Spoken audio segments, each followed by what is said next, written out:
नमस्कार प्यारे विद्यार्थियों, कैसे हैं आप सब लोग। बहुत अच्छे हैं। बड़ी खुशी है आपको इस तरह जानकर। तो ध्यान दीजिए, 9th क्लास के तमाम छात्र छात्राएं जो भी मेरी आवाज़ सुन रहे हैं, मैं आपका अनिल सर लेकर आपकी हिंदी क्लास वापस आपके बीच। तो ध्यान दें कि हमारा ये जो हिंदी का पहला ही पार्ट है, और आपको मालूम है 9वीं 11वीं का जो कोर्स बदल चुका है, NCERT की बुक्स आ चुकी हैं और ये बुक्स काफ़ी अवेलेबल है आपके लिए, काफ़ी महत्वपूर्ण है। तो ध्यान दें कि हमारा जो पहला अध्याय है, दो बैलों की कथा। पाठ आपने नाम भी सुना कभी, कहानी के रूप में। आजकल टीवी पे भी ये पाठ मतलब कहानी के रूप में आप वीडियो के रूप में देख सकते हैं, क्योंकि मुंशी प्रेमचंद की लगभग रचनाएं हैं जो दूरदर्शन पे एक नाटक के रूप में, कहानी के रूप में दिखाई जाती हैं। तो दो बैलों की कथा जो है वो मुंशी प्रेमचंद जी जो हिंदी जगत के, यानी कि हिंदी साहित्य में, हिंदी कहानी क्षेत्र में ये एक कहानियों के सम्राट कहे जाते हैं, कहानी सम्राट इन्हें कहा जाता है। तो ध्यान दें कि मुंशी प्रेमचंद जिनका जन्म है वो लम्ही बनारस उत्तर प्रदेश में 31 जुलाई सन 1880 में हुआ है, ठीक है, और मृत्यु जो है 1936 में इनकी हो गई थी। ध्यान दीजिए, मुंशी प्रेमचंद जी हैं वो हिंदी जगत, कहानी जगत के सम्राट हैं, और कहानियाँ जो लिखते हैं तो उनकी कहानियाँ इतनी महत्वपूर्ण मानी जाती है क्योंकि ये यथार्थवादी, क्या करते हैं, ये यथार्थवादी, मतलब ध्यान देना, मैं आप लिख रहा हूँ,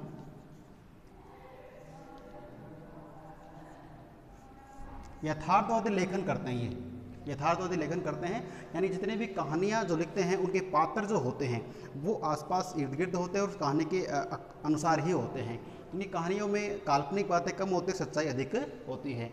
अब बात करें कि इन कहानियाँ नहीं लिखी, क्योंकि आपके 2 नंबर का या उसके 4 नंबर का एक वो आएगा, लेखक परिचय आता है और कवि परिचय भी आता है, उसमें से एक करना होता है। ध्यान दीजिए कि कहानियों का संकलन है वो मानसरोवर के 8 भागों में, यानी एक इनका एक जैसे ग्रंथ है, यूँ कहें एक बुक है, उससे मानसरोवर नाम से लिखा गया है। तो मानसरोवर के 8 भाग हैं, उनमें इनकी लगभग 300 से भी अधिक कहानियाँ हैं जो प्रिंटेड हैं, लिखी गई हैं। और उसके बाद देखिए, सेवा सदन, प्रेमाश्रम, रंगभूमि, कायाकल्प, गबन और कर्मभूमि व गोदान, और ये सबसे ज़्यादा इनका प्रचलित उपन्यास है। ये उपन्यास है जो मुंशी प्रेमचंद को बहुत अधिक उपलब्धता और सुर्खियों में लेके आए हैं। उपन्यास भी इनके बहुत महत्वपूर्ण है। और बता दूं उनको, हंस, जागरण और माधुरी, ये 3 क्या है, पत्रिकाएं हैं। मतलब जो ये लेखक कवि होते हैं, शुरुआत में क्या करते हैं, अपनी रचनाओं का अखबार के माध्यम से और जनता रूबरू होते हैं, उसके बाद में ये अपने एडिटिंग करते हैं। तो ध्यान दीजिए, हंस, जागरण, माधुरी क्या हैं, ये इनके द्वारा लिखी गई पत्रिकाएं हैं। प्रश्न आता है कि मुंशी प्रेमचंद की जो पत्रिकाएं हैं, जो पत्रिकाएं ने लिखी हैं, वो बताइए। तो आपको तीनों का नाम याद रखना है। अब बात करें कि इनकी शिक्षा दीक्षा, तो शिक्षा है वो BA तक इन्होंने की है, और शिक्षा के तुरंत बाद इनको शिक्षा विभाग में ही नौकरी मिल गई थी, ठीक है। लेकिन ये आप जानते हैं कि यथार्थवादी व्यक्ति हैं और हिंदी जगत साहित्य जुड़े हुए हैं, तो नौकरी मिल गई है। नौकरी के बाद इन्होंने क्या किया कि ये उस नौकरी को छोड़ देते हैं, त्यागपत्र देते हैं, वहाँ से रिजाइन दे देते हैं। क्यों? क्योंकि उस समय देश में क्या चल रहा था, असहयोग आंदोलन चल रहा था, और असहयोग आंदोलन चलने के कारण से क्या हुआ कि ये उस आंदोलन में सक्रिय भाग लेते। आप जानते हैं कि 3 आंदोलन हुए थे हमारे, ठीक है। पहला आंदोलन था हमारा 1920 में, दूसरा था 1930 में, ध्यान रखना, और तीसरा था 1942 में, ठीक है। तो आप जानते हैं कि ये जो 1920 वाला था, ये था अपना असहयोग आंदोलन, दूसरा सविनय था, और ये जो था वो था भारत छोड़ो आंदोलन। तो इसी के आधार पर इन्होंने क्या किया, नौकरी से क्या कर दिया, इन्होंने त्यागपत्र दे दिया है। और त्यागपत्र देने के बाद में क्या किया, इस असहयोग आंदोलन जो गांधी जी द्वारा चला गया था उसमें सक्रिय भाग लेने लग गए, और अपना जो ये नौकरी थी इसको त्यागपत्र दे दिया। तो ये तो थी इनकी कम समय के हिसाब से सामान्य जानकारी कि मुंशी प्रेमचंद जी कौन है, क्या इनका लेखन शैली का तरीका है, कितने कहानी लिखी, जो आपको मैंने बारी से बताया है। अब हम अपने टॉपिक पे आते हैं कि इनकी 2 बैलों की कथा में क्या है। तो ये मैं आपको बता दूं कि 2 बैल हैं, उनका नाम क्या क्या होगा। एक का अपना होगा हीरा व मोती, ये कौन है, दोनों बैल हैं, ठीक है। और अब बात करें कि हीरा मोती दोनों बैल हैं, और इनका जो है मालिक जो है वो है जोरी काछी, जोरी काछी के नाम से इनका मालिक है। और एक इनका इसी कहानी के पात्र है गया, गया है वो जोरी काछी का क्या होता है, साला होता है, ठीक है। और एक बालिका का इसमें जिक्र आएगा, जो बालिका क्या है, भैरव की लड़की। एक कौन है, भैरव की लड़की, ये कुछ पात्र हैं और जो एक काची है इनके साथ इनकी पत्नी भी है। तो इसमें ये कुछ पात्र हैं जो इस कहानी में मुख्य पात्र की भूमिका निभाते हैं। हमें ये देखना है कि दो बैलों की गाथा यहाँ इतनी महत्वपूर्ण क्यों है, क्योंकि यहाँ मुंशी प्रेमचंद, जो आप जानते हैं कि इस पूरे जगत में मनुष्य सबसे श्रेष्ठ बुद्धिमान कहा गया है, लेकिन आप जानते हैं कि मनुष्य के पास श्रेष्ठता का कारण क्या है? विवेक है, बुद्धि है, वो अपनी बात कह सकता है, सुन सकता है, समझ सकता है, लेकिन पशु की भावना और बात को कौन समझ सकता है? और ये जो गुण है मुंशी प्रेमचंद ने अपने सही विवेक से उन बैलों की भावनाओं को, वो क्या कहना चाहते हैं, उनकी दुविधा क्या है, उनका सुकून किसमें, सब बातें जान करके अपने हिसाब से, अपने मन से कि ये इस समय ये कह रहे हैं, इस समय ये कह रहे हैं, ये बातें जान के दो बैल जो हीरा मोती के नाम से हैं, दोनों बैलों का एक माध्यम बना करके और जो पशु होते हैं उनकी दुखद घटना का, और क्या यानी मनुष्य क्या करता है, पशुओं से अपना मतलब उल्लू सीधा कर लेता है, काम निकाल लेता है, लेकिन उनके साथ क्या बर्ताव होता है, एक तो ये दिखाया जाएगा।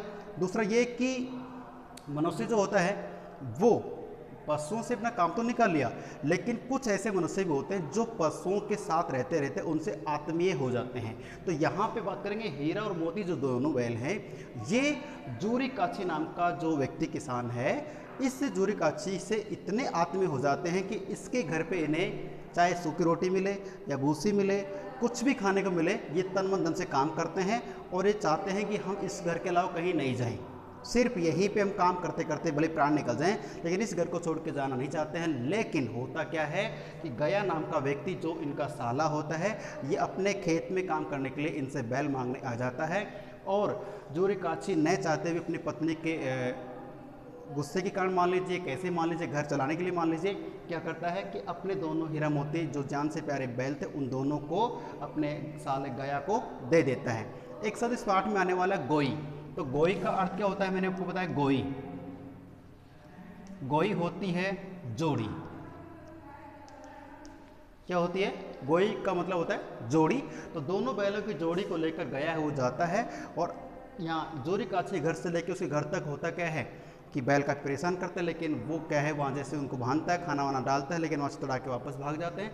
दूसरी बार पुनः आता है, और पुनः आने पर होता क्या है कि वो उन बैलों को गाड़ी में जोड़ता है, गाड़ी में जोड़ते समय फिर वो दिक्कत करते हैं, लेकिन पहुँचा लेता है। उसके बाद काफ़ी काम में लेता है और खाने के लिए कुछ भी नहीं देता है।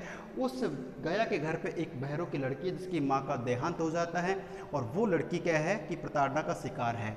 वो सौतेली माँ की डांट सुन के और बहुत परेशान है। वो लड़की इन दोनों बैलों को रोज़ सुबह शाम 2 रोटी देती है। उन्हीं रोटी को खाकर ये इन्हें बड़ा सुकून मिलता है। हालांकि 2 रोटी से इनका कुछ होने वाला नहीं है, लेकिन फिर भी इन्हें लगता है कि कोई तो यहाँ पर है जो अच्छा इंसान है, जो हमारे लिए भी कुछ सोचता है। तो ये जो लड़की है, भैरव की लड़की, ये एक अच्छाई का प्रतीक है। और मैं एक बार आपको पुनः वापस ले चलता हूँ कि हीरा और मोती 2 बैल हैं। इससे प्रश्न आ सकता है कि हीरे का स्वभाव कैसा है, मोती का स्वभाव कैसा है, और ये दोनों जो बैल हैं इनकी जो जाति हो क्या है, पछाई जाती है। पछाई, ये हीरा मोती जो बैल हैं उन दोनों की जैसे गुणवत्ता की बात करें तो पछाई जाति के बैल हैं, जिनका ऊंचा लंबा कद होता है, अच्छे कद काठी के होते हैं, बोझा ढोने बहुत अधिक महत्वपूर्ण है। तो ये लड़की इन दोनों बैलों को रोटी देती है, और एक दिन क्या करती है कि ये दोनों बैल चाहते हैं कि यहाँ से भाग चलें। तो दोनों बैल अपना पगहा मतलब है पशु को बांधने की रस्सी होती है, उसको तोड़वा के और भागने का प्रयास करते हैं। लेकिन इतने में लड़की आती है, और लड़की कहती है कि तुम दोनों ऐसे भाग जाओ, नहीं तो यहाँ के जो लोग हैं वो आपको बहुत बुरी तरह से मार सकते हैं, कि लोग अच्छे नहीं हैं। तो करते क्या हैं कि वो लड़की उन खोलने का प्रयास करती है। तो हीरा कहता है कि अगर हम भाग गए तो इस लड़की पे गा जाएगी, अर्थात इस लड़की को बुरा माना जाएगा और संदेह इस लड़की पे जाएगा। इतने में लड़की ने दिमाग लगाया और चिल्ला उठती है कि फूफा वाले दोनों बैल भागे जा रहे हैं, और दोनों बैल वहाँ से निकल लेते हैं। उसके बाद ये भागते तो हैं, लेकिन भागते भागते किसी मटरों के खेत पहुँच जाते हैं, वहाँ पे अच्छे ढंग से चरते हैं। और इतने में दूसरा एक बैल जो एक आवारा सांड होता है वो आता है, और दोनों बैल से डरते जरूर, लेकिन दोनों अपने सहवेग से उस बैल को भी मार गिराते हैं, नहीं भगा देते हैं। और उसके बाद जो गया है 2-3 व्यक्ति लेके पहुँचता है और बैलों को पकड़ लेता है। पकड़ने के बाद में क्या करते हैं कि वो वापस घर लाते हैं, और ये इन बैलों को फिर क्या है कि ये पुनः टूट के भाग जाते तुड़वा के, और फिर इन्हें कांजी होश एक ऐसा बाड़ा होता है जहाँ पे आवारा पशु को रखा जाता है, वहाँ इनको बंधवा दिया जाता है। काफ़ी दिनों तक वहाँ रहते हैं, और रहने के बाद होता क्या है कि ये दोनों बैल वहाँ पे क्योंकि काफ़ी दिन से भोजन नहीं मिला है, परेशान दुखी हैं, और ऐसे में दोनों बैल काफ़ी मरियल से हो गए हैं। और उस कांजी हाउस में एक व्यक्ति है जो रोज़ाना इनकी हाजिरी करता ताकि कोई पशु भाग तो नहीं गया है। और उसमें आपको बता दूं कितने मतलब पशु थे, गधे थे, बकरियां थी, घोड़ियां थी और कुछ भैंसें थी। ये 4 प्रकार के प्राणी और भी उसमें रहते हैं। और हीरा मोती दोनों चाहते हैं कि इनको यहाँ से निकाल दें, हम भी यहाँ से निकल लें। तो दो हीरा जो होता है वो स्वभाव का बहुत अच्छा होता है। इसके कुछ गुण है, ये महिलाओं पे, स्त्री पे सींग नहीं चलाता है और ये अपना धर्म मानता है कि हम किसी को नहीं मारेंगे। मोती थोड़ा सा नटखट स्वभाव को बताया गया है, हीरा थोड़ा शांत स्वभाव का बताया गया, ध्यान रखना। तो दोनों के दोनों प्रयास करते हैं। मोती जो थोड़ा सा खुला हुआ है और हीरा बंधा हुआ, बंधे होने के कारण भी क्या करता है, कांजी हाउस की दीवार को 4-4 गिरा देता है। और जब ये थक जाता है तो मोती प्रयास करता है और दोनों मिलकर दीवार गिरा देते हैं और लगभग पशुओं को सींग मार मार के वहाँ से निकाल देते हैं। लगभग पशु वहाँ से चले जाते हैं। ठीक है, गधा सबसे अंत में जाता है, वो भोला जी बताया गया है।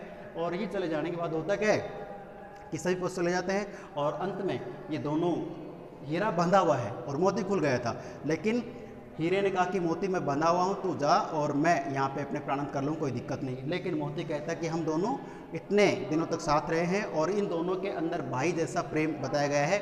और मोती भी जो कि खुला था, चाहता तो भाग सकता था लेकिन ये जाता नहीं है, वापस हीरा के पास आके बैठ जाता है। जब सुबह कांजी हाउस का मालिक आता है उनकी गिनती करने के लिए तो मोती को बहुत मार पड़ती है और दोनों को पे बेचने के लिए एक दड़ियल सा व्यक्ति जिसकी आंखें धसी हुई हैं, बहुत डरावने शक्ल वाला है, दोनों को खरीदने के लिए आता है। दोनों खरीद लेता है लेकिन छुड़वा के ये दोनों उससे भाग जाते हैं। और जैसे चलते हैं आगे, वो 4-5 क्वालिटी के पशु इन्हें मिलते हैं और उसी रास्ते पे आते हैं जिस रास्ते से ये कभी अपने जोरी काछी घर से गया के घर गए थे। यानी रास्ता मालूम हुआ, इन्होंने उस दड़ियल व्यक्ति से अपने रसीद छुड़वा के और अपने घर की तरफ दौड़ते हैं और घर पहुंच जाते हैं। वहाँ पे दड़ियल व्यक्ति जो उनको खरीद के ले जा रहा था, बोल लगा के ले जा रहा था, वो व्यक्ति क्या करता है, आता है जोरी काछी घर पे और बैलों की रस्सी पकड़ लेता है और कहता है बैल मेरे हैं। और यहाँ पे जोरी काछी कहता है आपके बैल कैसे हुए, तो कहता है मैं इनको खरीद के लाया हूँ और ये छुड़ा के आ गए हैं। जोरी काछी ज़बरदस्ती करता है कि नहीं, ये बैल मेरे घर पे आई, इसका मतलब बैल मेरे हैं, तो मेरे बैल हैं तो आप लेके जा ही नहीं सकते। तो ऐसे में करना क्या है कि बैल मेरे अपने हैं, आप लेके नहीं जा सकते। तो दोनों की बहस होती है। इतने में मोती क्या करता है, उस दड़ियल व्यक्ति पे जो इनको खरीद के ले जाके कहीं भी इनका हो सके काटना पीटना हो सकता था, उस व्यक्ति को सींगों से डराता मारता भगाता गांव से दूर बाहर कर देता है और वापस लौटता है। तो दोनों बैलों का पूरे गांव के काफ़ी लोग, काफ़ी बड़े हैं, बूढ़े हैं, बच्चे हैं, सब आते हैं। किसी के हाथ में गुड़ है, किसी के हाथ में भाई भूसी है, सब इन बैलों को खिला रहे पिला रहे हैं। जोरी काछी है वो इन बैलों को प्यार कर रहा है और जोरी काछी की पत्नी जो इन बैलों को नहीं चाहती थी अपना मान सम्मान करना, प्यार करना, लेकिन वो भी ऐसी घटना को, क्योंकि इतने अच्छे बैल जो कौन है उसके आगे आ गए हैं, उन बैलों को चारा डालती है और दाना पानी डालती है, अच्छी बाट वगैरह डालती है और दोनों बैलों का मान सम्मान होता है। और ये मैं आपको जो बता रहा था, ये इस पाठ का एक कहानी सार है, क्योंकि इस पाठ में बहुत से मुहावरे भी हैं और बहुत से शब्दावली भी है जो हमें ऑफलाइन में जब क्लास लेंगे तो आपको देखना होगा।